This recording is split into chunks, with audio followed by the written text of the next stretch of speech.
Ano namang pagkain ito? Makapabagas ya bago. Kung saan man galing ito, simulan na natin ang kwento.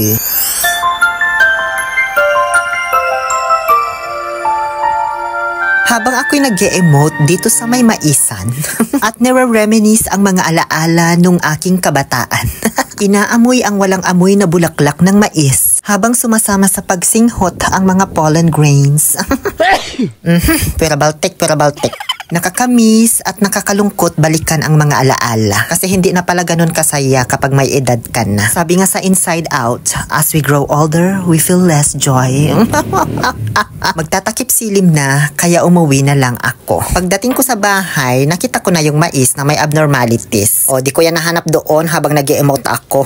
Yung kapatid ko kasi nakakita niyan habang nagpapatubig siya ng mais. Kaya di ko nabidyohan yung pagpitas. Kaya ayan, binigyan niya sa akin, sabi niya iluto ko daw kasi pwede raw kainin ito. May napanood naman na ako noon na nagluluto nito. Kaso nung ako na yung nakakita sa personal B, parang nag-alangan man akong lutuin. Oy, medyo nakakabagas ng bago kasi yung itsura niya. Parang nakakatakot kainin tapos may itim-itim pa sa loob. Baka mamaya malason ako.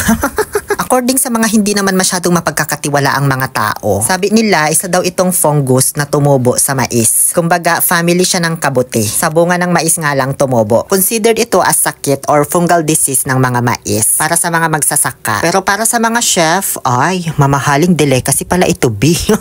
Corn smut daw ang tawag dito ayon sa mga taong hindi ko naman masyadong pinagkakatiwalaan sa buhay ko. Marami pang iba't ibang tawag dito like corn mushroom, corn truffle at marami pang iba. So matapos kong pagtatanggalin itong corn smut doon sa kanyang pukal, hinugasan ko na lang para makampante tayo. Hindi ko alam kung anong luto ang gagawin ko dito guys. Hindi ko rin alam kung paano siya lutuin. Tinry ko din mag-search ng video, wala mang lumalabas. Oy, yung napanood kong video noon, di ko na mahanap. Pero may mga nabasa ako na pwede raw ito isahog sa sardinas. At masarap din daw siyang ilagay sa mga soap. Soup pala, hindi sabon ha.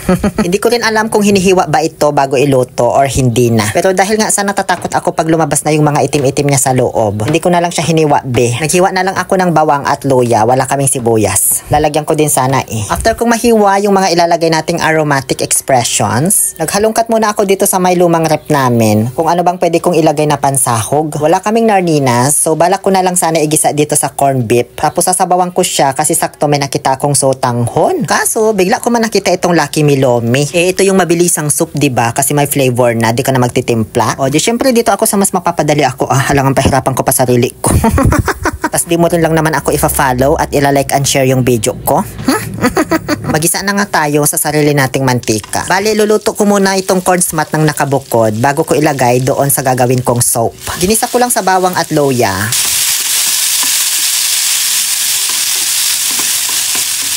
Pagkatapos ay nilagyan ko ng asin ko pong sing-sing, liquid seasoning ni Balukating, vetche ni Valderrama, at bisexual or paminta. Habang hinahalo-halo ko siya, ang dami man tanong nitong tatay ko sa likuran ko Nagpapatulong siya, patayin ko nga muna, baka masunog Kita nang may ginagawa kung ano-ano inuutos. Ayan, pwede na to. Ngayon, sisimulan ko na magpakulo ng tubig para doon sa lomi. 2 baso ang nilagay ko. Ba't yung ibang mga nagko-cooking vlog no ganyan, tumitingin sila sa camera pag nagbubuhos ng sangkap. Tapos naka-smile pa. Camera conscious ba yung tawag sa ganun? Dinagdagan ko pa pala ng tubig kasi may timpla na yung corn smut natin para hindi masyadong maalat. So ngayon kumukulo na, paano na ito? Halangan pati pagluto ng Lucky Me, ipakita ko pa sa inyo. Pagkalagay ko ng ricado ng Lucky Me, inilaglag ko na rin yung ginisa nating corn smut.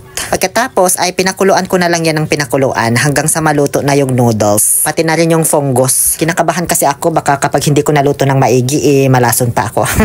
Ang hirap man tikman ito gamit ang sandok na ite. Kuha na nga akong kutsara. Pagkatikim ko, parang may hinahanap pa akong kulang. Kaya ayan, pinisaan ko siya ng isang itlog ng manok na native. Tapos sakto, may natira pang pritong bangus at nilagang dahon ng baulan or kulitis. Sayang din kasi ito, natira nung almusal. Okay na to, B. Mag-aklo na tayo nang matikman na. Ay, ano ba yan? Ba't may nakalagay na racket sa ibabaw? First time ko lang matitikman ito guys. Sana masarapan ako katulad din nung first time namin. Sa unang tikim, hindi ko pa masyadong nalasahan kasi sabaw lang yung hinigop ko. Ito man kasing pukol ng mais na ito. Sino bang naglagay dito? Nakakadistract ha? Diyan ka. Nung kinain ko na yung mismong corn smut, meron siyang earthy flavor na lasa. Tapos may konting tamis at lasa ng mais kang matitikman. Tapos para ka rin kumakain ng tinta ng pusit pero hindi malansa. Ganun. Masarap siya sa soup. Ang dami ko ngang nakain Kaso habang napaparami ako ng kain, para ba akong nauumay na parang naiiwan yung lasa sa bibig ko. Nasobrahan ko yata yung kain kasi tingnan nyo itim na yung sabaw. Siguro sa isang mangkok ng soup, dapat mga 3 piraso lang na corn smut yung ilalagay, ganyan. Kasi malasa na siya tapos mas tatapang pa yung lasa pag nasobrahan. Naubos ko naman siya kasi masarap naman talaga. Kaso after ko kumain, parang may something talaga na naiwan sa bibig ko ba? Para akong nasusuka na ewan, pero hindi dahil sa lasa niya kundi dahil sa tingin ko nasobrahan ko yung pagkain, Dapat yata talaga kunti lang ang nilagay ko doon sa soup. Kaya ayan, pagkatapos kong kumain nagkape na lang ako. Tsaka kumain ng cinnamon bread. O kung ano man tawag sa tinapay na yan. Para ma-wash out yung lasa sa bibig ko. Yun lang naman. Please like, follow, and share for more. Maraming salamat sa panunood. Muli ito po ang inyong Happy Pill Oliver Castro na nagsasabing, no to toxicity, let's make our people happy.